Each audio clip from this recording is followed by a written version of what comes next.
Hi welcome to Mahanagar నేను మీ మనోజ్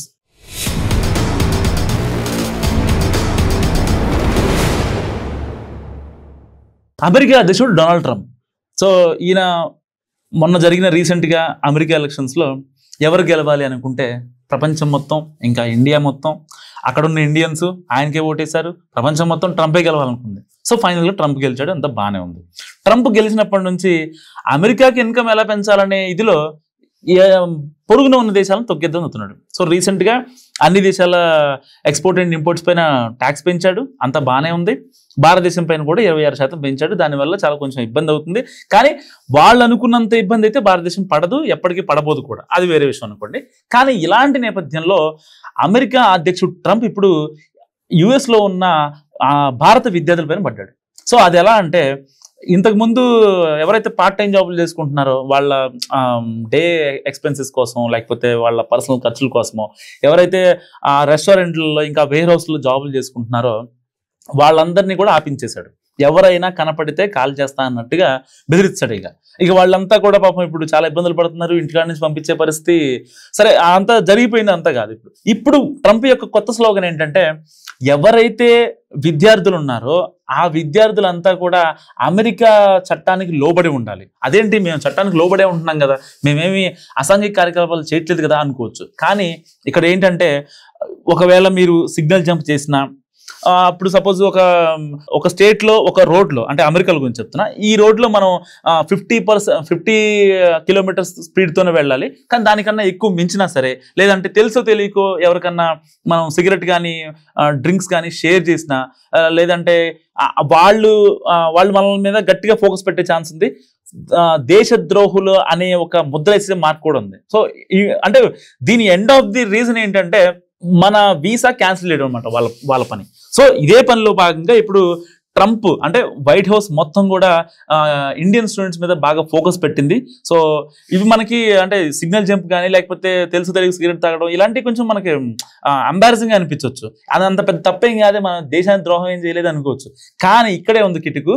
మనల్ని ఎలాగైనా సరే ఇండియా స్వదేశానికి పంపించాలి, అక్కడ వాళ్లే ఉండాలి అనేది ఆయన అధ్యక్షుడిగా ఉన్నప్పటి నుంచి ఆయన మైండ్లో అదే ఉంది. దాన్ని వన్ బై వన్ ఇంప్లిమెంటేషన్ చేసుకుంటూ వస్తున్నాడు. సో ఇలాంటి తప్పులు మాత్రం మీరు చేయమాకండి, చేస్తే కనుక అదే మీకు లాస్ట్ డేట్ అవుతుంది అండ్ మీ వీసా కూడా క్యాన్సిల్ చేస్తాడు ట్రంప్. నిజం చెప్తున్నా, ఎందుకంటే ఎన్నో కలలతో వెళ్ళుంటారు, ఎన్నో ఇబ్బందులు పడి ఇంటి దగ్గర హోమ్ లోన్లు కట్టుకొని, ఇటు అక్కడ జాబులు చేసుకుంటూ హోమ్ లోన్ కట్టుకుంటూ ఇంట్లో వాళ్ళని చూడకుండా దాదాపు 2-3 సంవత్సరాలు అక్కడే ఉండి, ఇటు మళ్ళీ వెళ్ళడానికి వచ్చినాటికి మళ్ళీ వడ్డీలు కట్టుకుంటా, మళ్ళీ ఇల్లు కట్టుకోవాలంటే మళ్ళీ అటు హోమ్ లోన్లు ఉంటాయి. సో అక్కడ మీ ఎక్స్పెన్సెస్ ఉంటాయి మళ్ళీ.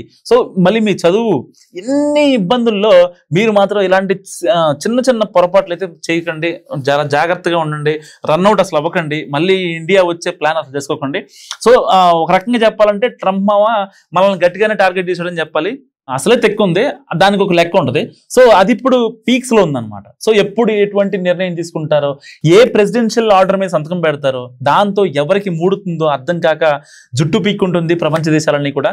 సో వరల్డ్ వైడ్ గా ఉన్న కంట్రీస్ అన్ని కూడా ఇప్పుడు నానా హైరాణ పడుతున్నాయి, ట్రంప్ ఏం చేస్తాడు ఏంటి. సో లేటెస్ట్ గా ట్రంప్ టార్గెట్లు ఎవరంటే ఇప్పుడు ఇండియన్ స్టూడెంట్స్ అనమాట. సో చదువుకోవడానికి ఇప్పటికే డిపోర్టేషన్ టెన్షన్ తో బిక్కు చచ్చిపోయిన మన విద్యార్థులను ఇప్పుడు కొత్త ఇమిగ్రేషన్ జంజాటాలతో పీడకలలా వెంటాడుతున్నాడు ట్రంప్. సో అగ్రరాజ్యపు అధినేతగా ఆయన పాల్పడే విన్యాసాలు, దాంతో జరిగిపోయే అనర్థాలు ఎన్నంటే అసలు ఏం చెప్పలేకపోతున్న పరిస్థితి. సో రెండోసారి బెత్తను తీసుకొని పెత్తనం చలాయిస్తున్న అమెరికన్ ప్రెసిడెంట్ సీట్లో కూర్చుని మొదలు బాధుడు లేటెస్ట్ గా ప్రతీకార సుంకాల పేరిట ప్రపంచ దేశాల వాణిజ్యాలను కొరికేపోయాడు. సో ఇప్పుడే సొంత దేశానికే కొరకరాని కొయ్యగా మారాడని చెప్పుకోవచ్చు. సొంత దేశంలో కూడా చాలా వ్యతిరేకత ఏర్పడుతుంది. అమెరికాకు ఎగుమతులు పడిపోతాయన్న భయంతో భారత్, చైనా, తైవాన్, జపాన్, దక్షిణ కొరియా ఇలా అన్ని దేశాల్లో స్టాక్ మార్కెట్లు కుప్పకూలి లక్షల కోట్ల సంపద ఆవిరైపోయింది. చివరకు అమెరికన్ మార్కెట్లు సైతం అడ్డం తిరిగాయి. సో ధరలు పెరిగిపోయాయి, మాన్యం ముంచుకొచ్చేస్తుంది అనే భయంతో బిత్తర చూపులు చూస్తుంది అమెరికా సమాజం. అక్కడితో ఆగిపోలేదు. అధ్యక్షుడికి వ్యతిరేకంగా ప్లకార్డులు పట్టుకుని రోడ్డు మీదకి వచ్చేసి హ్యాండ్స్ అప్ పేరుతో పెద్ద పెట్టున పొలికేక పెడుతుంది అక్కడ సమాజం. సో ఇప్పుడు అమెరికాలో ఎటు చూసినా ట్రంప్ గో బ్యాక్ నినాదాలే వినిపిస్తున్నాయి. ఇది సహజంగానే ప్రెసిడెంట్ గారికి పిచ్చెక్కించుతున్న అంశమే. సో వాస్తవానికి ప్రెసిడెంట్ ట్రంప్ చేస్తున్న అరాచకాలు మామూలుగా లేవు కాబట్టి కొంచెం అంటే ఇక్కడ అక్కడెక్కడో ఉన్న ట్రంప్ వచ్చి ఇండియాలో ఉన్న వాళ్ళని చేసేది ఏం లేదు, కానీ అక్కడున్న ఇండియన్ స్టూడెంట్స్ మాత్రం కొంచెం జాగ్రత్తగా ఉంటే, ఎందుకంటే ఈ చట్టాలు కొంచెం ఈ లొసుగులు కొంచెం మారేంత వరకు మీరు కొంచెం జాగ్రత్తగా ఉంటే బెటర్ అనేది నా ఫీలింగ్. సో చూస్తూనే ఉండండి మహానగర్.